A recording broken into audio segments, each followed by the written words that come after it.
Okay, so it does not look like the Montreal Canadiens are going to get Jack Eichel. And this is a topic we had discussed, oddly enough, only once before on the channel.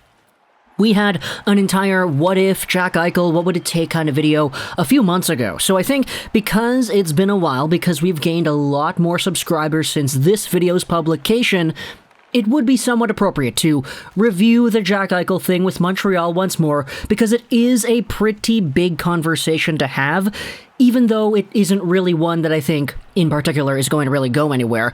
So let's go over as to what Elliotte Friedman said on a previous edition of the Instigators show on WGR 550 Sports Radio in Buffalo. This is what he said about Jack Eichel when talking about the Montreal Canadiens. I think Montreal did make an offer to the Sabres, but it was below the threshold. The word I got from my sources was lowball. So that is our main idea over here. We had a whole bunch of other rumors going about the entire past few months saying, oh, the Canadiens, they might have checked in, they might have had very preliminary conversations about Jack Eichel. If you don't know who he is the Buffalo Sabres captain, a very good NHL player, but who missed a big chunk of last season because he had neck problems. Now he wants a surgery that no NHL athlete has ever had before, which is raising the insecurities of not only the Sabres, but other NHL teams that are looking at Eichel in potential trade situations.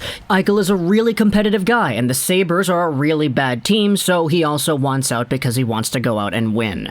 So for the Montreal Canadiens, because Marc Bergevin is Marc Bergevin, and this guy is we always hear rumors about Montreal, and like virtually everybody on the market, either in the free agency side of things or in the trade market, that is worth talking about and does hold some sort of value. Marc Bergevin is not really a stranger to going out there and making a big splash, or at least trying to make a big splash. So when it comes to the Jack Eichel trade talks, hey, the Canadiens, they need a center. Philippe Danault's already gone over here. Suzuki and Kotkaniemi, well, they're good. They're still really young. Jake Evans, same thing over there. He's a young guy as well. So why not go out there and try to get yourselves a number one center of the now?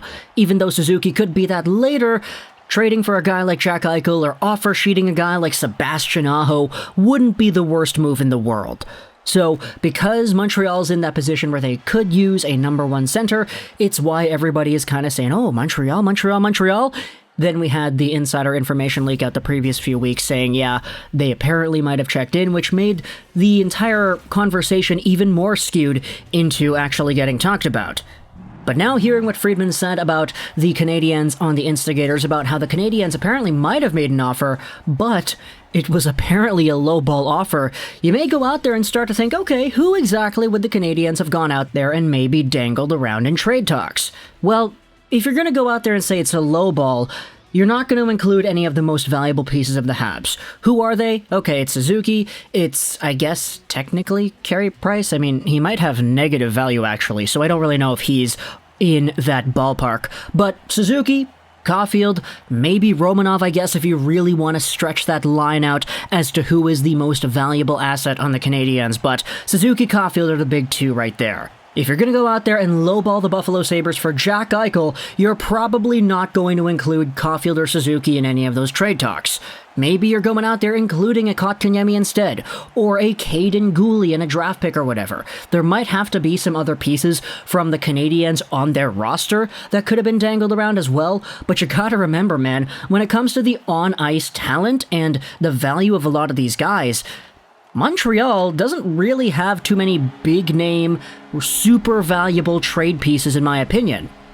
Tyler Toffoli is good, yes, but Tyler Toffoli isn't even in the same realm as a Jack Eichel. He doesn't have the speed of Eichel, doesn't really have the skills. I mean, Toffoli's a skilled guy, don't get me wrong, but a Jack Eichel's an absolute workhorse who can go out there, he can blitz by guys, he can dangle the pants off of people. It's a little bit of a different situation there. You still have the conversations to go about with other guys like Shea Weber and all that. That doesn't really count anymore. He's on the LTIR most likely. Then you have Edvinsson, Sherrod, and Petrie. Yeah, I'm sorry, you're not really going to get rid of any of those guys. Plus, a few of those players play really similar molds anyway, so it's not really the most, desirable thing in the world, I think, to go out there and converse with these pieces in trade talks. Same with David Savard, too. The Montreal Canadiens just have a team that I don't really think has too many assets wherein if you wanted to trade for a number one star, a number one center like a Jack Eichel, it would be really difficult to do so without a Caulfield or a Suzuki. So that's one of the aspects as to why the Canadiens could have lowballed the Buffalo Sabres for Jack Eichel. Another one is pretty much the same sentiment we've been saying throughout this entire, year.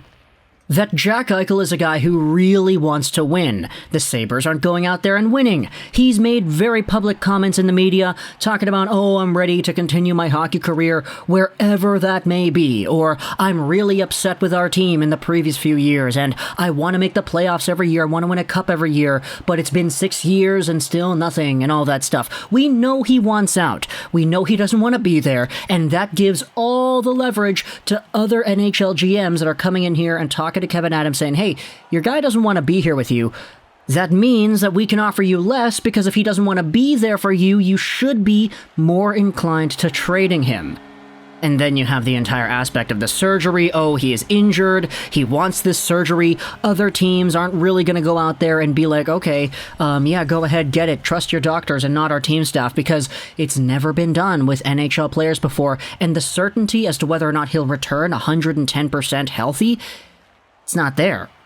So there's another hurdle, another obstacle in terms of defining the value of an Eichel. We spoke earlier in a previous video about how the Sabres have every right to go out there and have their asking price as an astronomically high ask that doesn't really go out there and correlate with the value of Eichel today. That is, a disgruntled Eichel, an injured Eichel, and an Eichel who wants this unexplored surgery. The way Buffalo is valuing Eichel right now in these trade talks is still as if he was completely healthy, still one of the best American players in the game, and still one of the best young stars in the game, which is their prerogative. You know, we said it all this time. The biggest thing for Buffalo in a Jack Eichel trade situation is to not lose the trade. Because at the end of the day, Eichel, by the time he's 35 and retired, he could be known as one of the best American players to ever play the game. And it's going to be very difficult to come away with a trade where you actually win. So, for other teams that go out there and say, hey, your guy's injured, your guy doesn't want to be there, it's completely understandable as to why they would lower the price. But for Buffalo, they have to keep their guard up, they have to go out there and say, okay, well, when he's healthy, which he will be, we're going to say he's going to be healthy just for the sake of saying it, he's going to be fantastic. And is this package that you have really worth it? No, it's not. So for other GMs, there's that little bit of a disconnect, I think, which is why Marc Bergevin could have gone out there and said, okay, we want Eichel. We'll give you, I don't know, Yoel Armia, the rights to Thomas Tatar, Caden Gooley in a second. How about that, eh? Like, that kind of thing is completely out of the ballpark if you're Buffalo, because you have a price, you know? You have a solidified price that you have established amongst other NHL GMs that is so much higher. So for Montreal, we'd been saying it the entire time, man, Eichel in Montreal would be cool. Having the double American duo right there with Cole Caulfield and Eichel. Oh boy, just imagine. Instead of Suzuki to Caulfield, which is fantastic, Eichel to Caulfield. Or maybe have a playmaker with Eichel instead, have Suzuki Caulfield on the second line. A top six of Drouin, Eichel, whoever the heck, Toffoli, Caulfield, Suzuki. Oh my goodness, that sounds great. Oh, Josh Anderson. Put Anderson on the top line with Eichel and Drouin. Oh boy, that sounds great, doesn't it? But of course, you're going to go out there and you're going to need to get rid of some assets if you're going to have Eichel come back the other way. But the price is just so high that it makes sense to me that Marc Bergevin was like, okay, well, let's just go ahead and lowball the guys, because we're not going to give them an offer that they're going to accept and we're actually going to be okay with giving up because they want a boatload of stuff. We still have a future to develop here in Montreal, and that starts with Caulfield, Suzuki, KK, Romanov, and all that, adding on to the other pieces the team acquired in this most recent free agent period, like Mike Hoffman, like Savard, like Paquette.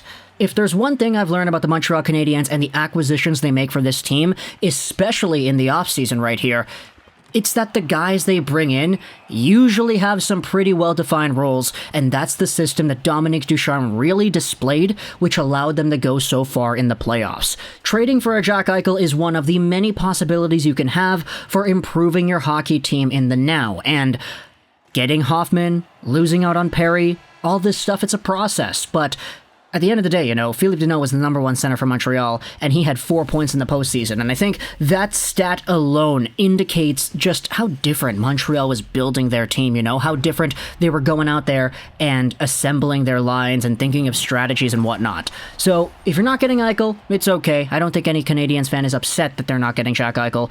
But either way, you know, talk to me in the comments what you think about Bergevin going out there and lowballing the Sabres on Jack Eichel. I, for one, am not really too surprised, but let me know in the comments what you think. I hope you enjoyed this video. Trolls 99.